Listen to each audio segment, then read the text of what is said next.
tụ đá đen nó lúc phá đen nó lúc chả đen chúng có cơn gầu này sự tụ này chả đen nó mà lúc chả đen chúng có cơn gầu thia của tin này nhận tụ đá đen cơn gầu này nó không sự tụ này sai bây tao tọ lò đá đen nó dậy từ xin được lúc chả đen nó sâu nữa lúc chả đen nó sâu ô này sai xe thế chúng có thực tiệt ô xe thực tiệt liêu xe cơn gầu này nữa là ta tọ lò đá đen không nó lò đá đen ít cho lò đá đen hay lò muôn trề ô nè nè thì lò kho thì nó tút chà lả đấy lò trong kho đâu mà mỗi chờ mỗi thỏ có chờ nhỉ có thỏ có một cái tại họ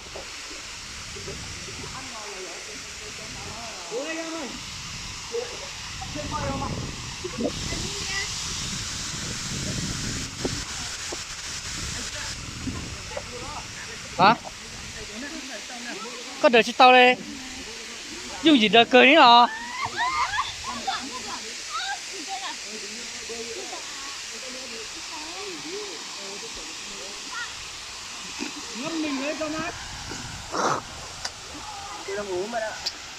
bây ta tọt ở đây nó lợi chuyện từ lời ta tọt thọn chè không nó này chẳng quên nữa lời ta tọt ít chó ta tọt đã đây họ ít chó ta tọt thọn chè không nó này lúc phá đi nó mà muốn để cường ngó này chẳng quên xuất tuôn ô lúc chả để nó mà lát chết kia tối đây nó mà nửa lọpไป giống lò mà nửa chia cường ngó nữa nửa chia thì cho chia cường ngó thì con nửa đá in phết mà nó cường ngó cứ xả đá nữa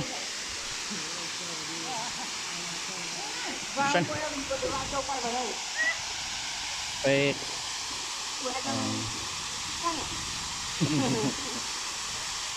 bọn anh là tại tam đường này à? Anh biết nhà Âu Quy Hồ không? Âu Quy Hồ ấy, ở Sapa ấy.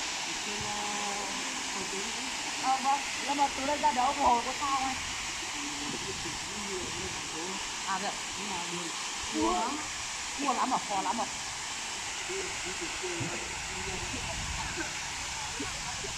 Có đi lắm không? Có đi không? Hay là chỉ cong thôi?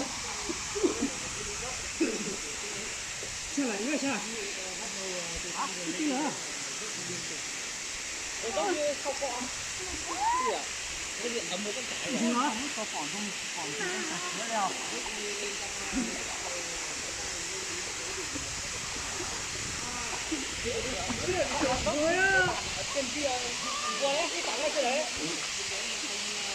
tên là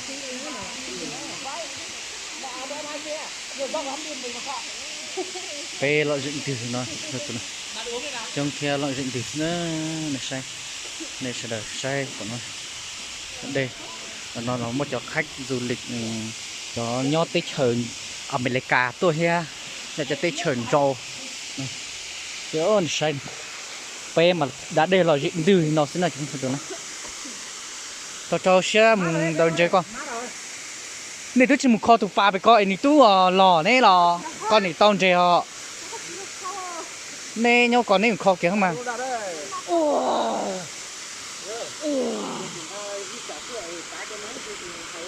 họ từ lên họ từ lên nè thì có mùa gàm bia gàm có để khai gì thì tôi phải tin nó cho tôi học phải tin nó này sẽ lợi dụng tiền này Uống hết được rồi. Uống hết. Đã lạnh tắc đến bao giờ?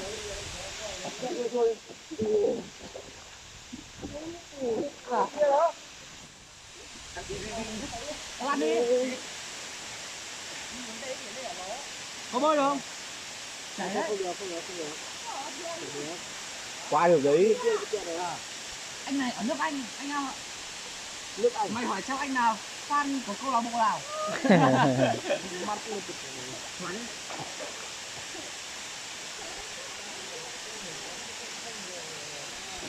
Thôi mất. Không mất được. Mất là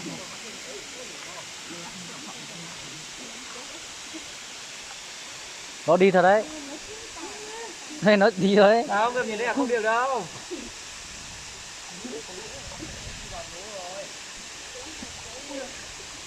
Không có gì chết rồi ơi.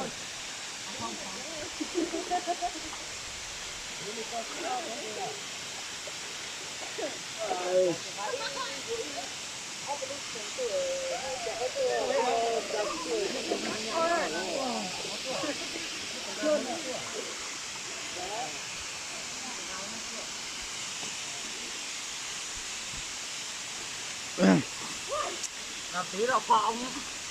Cái thời tiết nắng nóng như này thì lên trên này uống bia thì rất là ok luôn nha. Đâu? Ơi này. Kho đi.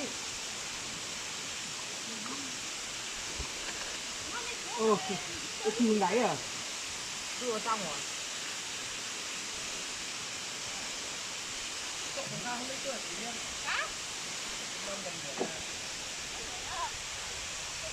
Anh ăn này không anh? Ăn đi, ăn. Anh năm nay chim à? Qua chơi nè. Nhìn lóc thôi. Mét rồi đấy. Anh ăn đâu không? Ô, mình thịt của ai mà để đây ấy nhỉ?